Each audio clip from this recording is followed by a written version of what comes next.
When many of us hear the word cubicle, we can't help but cringe a little bit. We think of all these negative thoughts and emotions, a sea of cubicles, a cube, something that is outdated.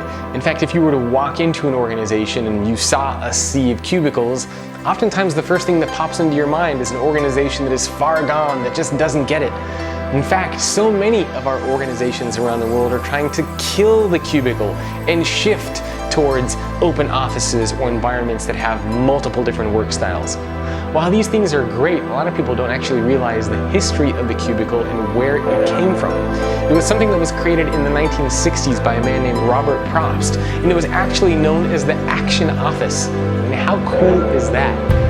And this was actually created as a way to give employees the type of freedom and flexibility that we now talk about so often. The cubicle was supposed to give employees a way to customize their space, and it was supposed to give employees a way to work in different ways. And a lot of people don't realize that. They look at the cube as something that is designed to just get them to conform, as something that is a symbol of an outdated workplace, of an outdated mentality.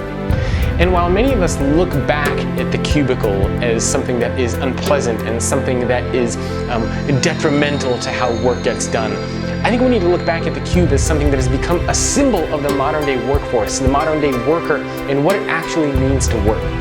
In fact, if you ask me, we should be thanking Robert Propst, we should be thanking the cubicle or the cube or whatever you want to call it, because it has given us that sort of mental capacity to understand what we can do to move beyond that. And that initial symbol of the cube for freedom and flexibility to allow employees to control the environment that they work in has evolved into something that is so amazing now. In fact, if it weren't for the cubicle or the cube, a lot of our organizations probably wouldn't have these amazing new office spaces that we're thinking about designing and building today.